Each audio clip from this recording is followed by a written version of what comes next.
ഞാനിപ്പോൾ നിൽക്കുന്നത് എവിടെയാണെന്നറിയുമോ? നമ്മുടെ സ്വന്തം കാഞ്ഞിരപ്പള്ളിയിലുള്ള ഐഷൂസ് റെസ്റ്റോറൻറ്റിലാണ്. ഏറ്റവും അധികം ഐഷൂസിൻ്റെ ഇത് അട്രാക്റ്റ് ചെയ്ത കാര്യം എന്ന് വെച്ചാൽ ഇതിൻ്റെ ഒരു സ്ട്രക്ചറാണ്. എപ്പോഴും കാണുന്നുള്ള പോലെ ഒരു സ്ക്വയർ ഷേപ്പ് അല്ല ഇതിൽ കൊടുത്തിരിക്കുന്നത്, ഇതിനൊരു ട്രയാങ്കിൾ ഷേപ്പാണ്. അതുകൊണ്ട് തന്നെ കസ്റ്റമേഴ്സിനെ വളരെയധികം പെട്ടെന്ന് അട്രാക്ട് ചെയ്യും ഈ ഒരു ഷേപ്പ്. ഇവിടെയുള്ള എല്ലാ സ്നാക്സും തന്നെ ഹോം മെയ്ഡ് ആയിട്ടുള്ള സ്നാക്സ് ആണ്. അപ്പം നമുക്ക് ഇതിൽ ഏതെങ്കിലും ഒന്നും ട്രൈ ചെയ്ത് നോക്കാം.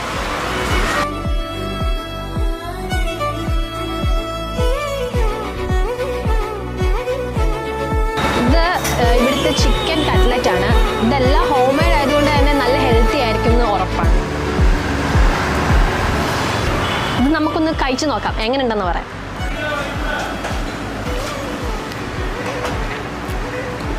നല്ല ടേസ്റ്റ് ഉണ്ട്. ഇതിൽ നല്ല ചിക്കൻ ഫില്ലിങ്സ് വരുന്നുണ്ട്.